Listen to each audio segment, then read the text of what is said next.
Hello viewers, शिक्षक साथियों, आपके अपने YouTube channel DS Mishra official पर एक बार पुनः हार्दिक स्वागत है। आज आपके लिए जो यह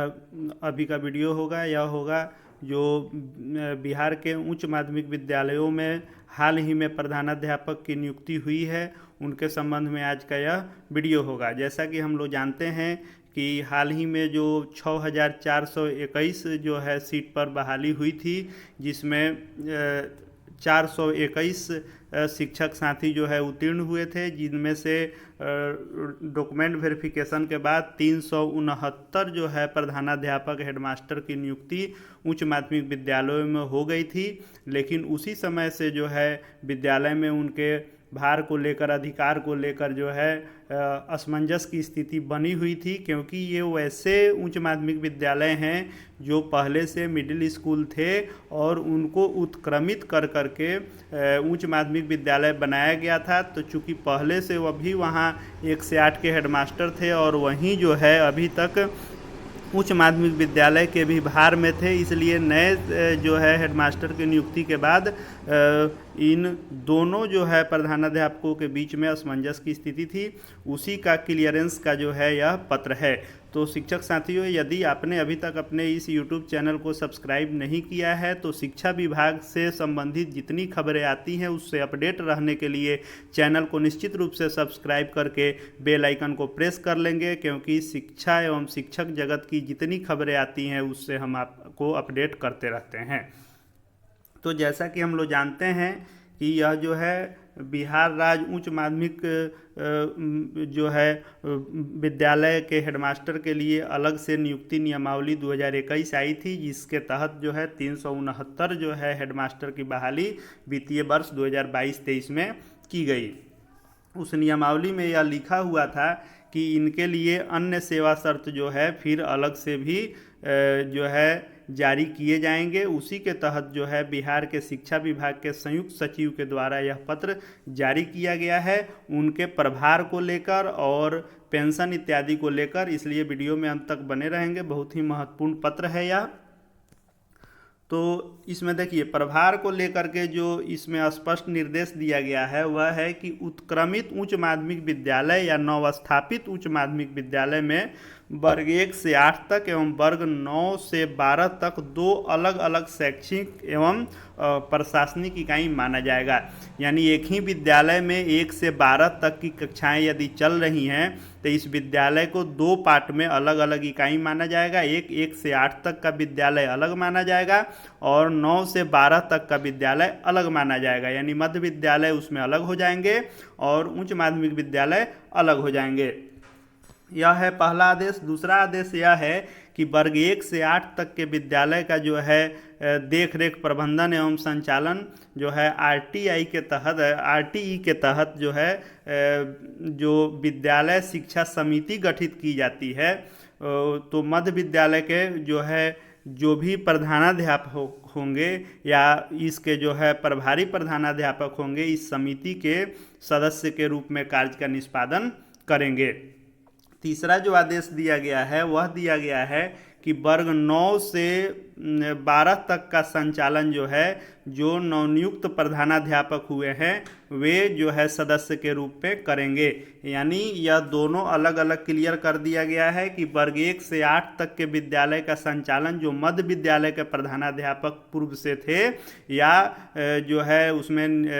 नियमित रूप में यदि हेडमास्टर नहीं थे तो किसी को उसका भार मिला हुआ था तो वे ही 1 से 8 तक के विद्यालय का संचालन करेंगे। और यह जो नवनियुक्त प्रधानाध्यापक हेडमास्टर गए हैं वे सिर्फ 9 से 12 तक का संचालन करेंगे, क्योंकि बहुत ऐसी खबरें आ रही थी कि जो नवनियुक्त गए थे उनका कहना था कि विद्यालय जब 1 से 12 तक के लिए है और इसमें हम हेडमास्टर बन के आए हैं तो पूरे के हेडमास्टर हम हुए। वहीं जो मध्य विद्यालय के हेडमास्टर थे उनका कहना था कि नहीं, पूर्व से तो हम ही 1 से 12 तक के हेडमास्टर हैं तो हम ही रहेंगे। तो इसीलिए ज्ञापन भी दिया गया था कि सरकार के द्वारा इसमें स्पष्ट जो है निर्देश दिया जाए। उसी के तहत बिहार शिक्षा विभाग के संयुक्त सचिव ने यह स्पष्ट निर्देश निर्गत किया है। साथ ही वर्ग 1 से 8 तक के विद्यालय के जो हेडमास्टर होंगे वह विद्यालय शिक्षा समिति के सचिव के द्वारा विद्यालय शिक्षा समिति से संबंधित बैंक खाता, समग्र शिक्षा एवं पीएम पोषण योजना आदि का संचालन संयुक्त रूप से करेंगे। यानी जो पहले से होता आ रहा है कि विद्यालय के शिक्षा समिति के जो सचिव होते हैं उनके साथ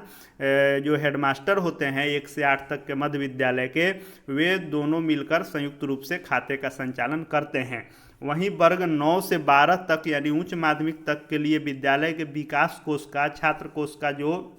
बैंक खाता का संचालन होगा वह जो नवनियुक्त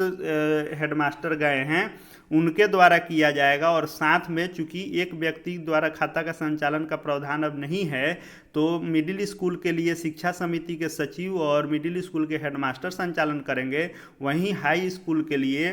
जो नवनियुक्त हेडमास्टर गए हैं वे और उसी विद्यालय के जो एक वरीय शिक्षक होंगे उनके साथ संयुक्त रूप से खाते का संचालन किया जाएगा। उसके साथ ही साथ वर्ग 9 से 10 तथा वर्ग 11 से 12 तक के लिए बिहार विद्यालय परीक्षा समिति द्वारा अलग अलग कोड उक्त कोटि के विद्यालय के लिए आवंटित किए गए हैं। इसी प्रकार 1 से 8 तक के साथ साथ वर्ग 9 से 12 तक के लिए यू डैश कोड भी अलग अलग होगा। यानी जब विद्यालय की इकाई अलग अलग है तो यू डैश भी अलग अलग होगा, और ऐसा है ही क्योंकि दोनों का यू डैश कोड अलग है, इसीलिए दोनों विद्यालय अलग अलग माने जाएंगे और दोनों का संचालन अलग अलग हेडमास्टर द्वारा की जाएगी। और साथ ही साथ एक और इसमें आदेश दिया गया है, क्योंकि नियमावली में कहा गया था कि अन्य सेवा शर्त से संबंधित दिशा निर्देश सरकार अलग से जारी कर सकती है। उसी के तहत यह उसमें नियमावली में नहीं लिखा गया था, लेकिन इसमें स्पष्ट किया गया है कि बिहार राज्य सरकार के कर्मियों के लिए 1 सितंबर 2005 से जो इफेक्टेड नई पेंशन योजना है यानी एनपीएस का लाभ या जो उच्च माध्यमिक विद्यालयों में नवनियुक्त हेडमास्टर गए हैं उन पर भी यह लागू होगा। यानी इनको नई पेंशन योजना जो है एनपीएस का लाभ मिलेगा जो बीपीएससी से प्रधानाध्यापक गए हैं। तो ये भी मान लीजिए कि जब प्रधान शिक्षक की भी जब बहाली होगी उसके भी नियमावली में यह दर्ज नहीं है, लेकिन चूंकि दोनों का नियमावली सेम है, बहाली की प्रक्रिया इत्यादि संवर्ग सेम है, तो प्रधानाध्यापक की ही भांति प्रधान शिक्षकों को भी नई पेंशन योजना के लाभ से आच्छादित किया जाएगा। और नई पेंशन योजना प्रधान शिक्षक और प्रधानाध्यापक जो दोनों बीपीएससी से जाएंगे उनको मिलेगा। और इनका मूल वेतन जो है 35,000 रुपये, हालांकि नियमावली में 35,500 था, लेकिन इसमें 35,000 ही लिखा गया है कि अनुरूप एवं अन्य जो भत्ता मिलता है वो सब इसमें मिलेगा। साथ ही साथ वेतन भुगतान के पूर्व जो है नवनियुक्त जो हेडमास्टर होंगे उनका जो है शैक्षणिक, प्रशैक्षणिक एवं अनुभव प्रमाण पत्र का जांच किया जाना है। लेकिन ये भी कहा गया है कि जो पूर्व से नियुक्त शिक्षक इसमें परीक्षा देकर पास किए हैं उनका शैक्षणिक नहीं जांच करके सिर्फ अनुभव प्रमाण पत्र जांच किया जाएगा। और जो नए गए होंगे यानी जो हाई स्कूल हेडमास्टर के लिए प्राइवेट स्कूलों के भी शिक्षकों को मौका दिया गया था, तो उनका वेतन भुगतान से पहले शैक्षणिक एवं जो है ट्रेनिंग इत्यादि का जांच किया जाएगा। उसके बाद जो है एक चीज़ हमने इसमें ध्यान नहीं दिया है कि ये भी आदेश है कि जो संयुक्त रूप से खाता खोलना है, तो मान लीजिए बहुत सारे विद्यालय ऐसे हैं जिसमें आपको शिक्षक नहीं हैं उच्च माध्यमिक विद्यालयों में, तो वैसे स्कूलों में जो आपको प्रतिनियुक्त किए गए हैं यहाँ पे दिया हुआ है कि वैसे विद्यालय जहाँ पर आपको चूंकि संयुक्त रूप से खाता खोलना है उच्च माध्यमिक विद्यालय में, तो जो हेड टीचर गए होंगे वे शिक्षक के साथ खोलना है, उच्च माध्यमिक के वरीय शिक्षक के साथ। तो मान लीजिए बहुत ही ऐसे लगभग सभी स्कूल हैं जो उत्क्रमित होकर हाई स्कूल बने हैं उसमें अभी तक शिक्षकों की बहाली नहीं हुई है, लेकिन मिडिल स्कूल के ही शिक्षकों को उसमें प्रतिनियुक्त किया गया है। तो यह भी आदेश दिया गया है कि खाता के संचालन हेतु मध्य विद्यालय के शिक्षक जो वर्ग 9 से 10 एवं वर्ग 11 से 12 तक के लिए प्रतिनियुक्त किए गए हैं उनके साथ संयुक्त रूप से खाता खोलना है। यानी जब तक शिक्षकों की बहाली नहीं हो जाती है तब तक इन प्रतिनियुक्त शिक्षकों में से जो शिक्षक वरीय होंगे उनके साथ जो बीपीएससी से नवनियुक्त हेडमास्टर हैं वे संयुक्त रूप से खाता का संचालन करेंगे। तो यह जो है शिक्षा विभाग के संजय कुमार संयुक्त सचिव के द्वारा यह आदेशित कर दिया गया है कि वर्ग 1 से 8 तक के हेडमास्टर अलग रहेंगे जो मिडिल स्कूल के हेडमास्टर हैं और खाते के संचालन शिक्षा समिति के साथ मिलकर करेंगे, और वर्ग 9 से 12 तक के जो है उच्चतर माध्यमिक विद्यालय का खाते का संचालन जो है जो नवनियुक्त हेडमास्टर गए हैं वे अपने विद्यालय के एक शिक्षक के साथ संयुक्त रूप से खाते का संचालन करेंगे। यही आदेश आया है। तो आगे भी शिक्षा विभाग के हर बड़ी खबर से अपडेट रहने के लिए एवं शिक्षक जगत के हर न्यूज को जानते रहने के लिए और साथ ही आगामी प्रधानाध्यापक, प्रधान शिक्षक, विद्यालय अध्यापक इत्यादि की बहाली की तैयारी के लिए चैनल को सब्सक्राइब करके बेल आइकन को प्रेस कर लें ताकि आपको शिक्षा विभाग से जुड़ी हर खबर मिलती रहे। इस वीडियो को देखने के लिए आपका धन्यवाद।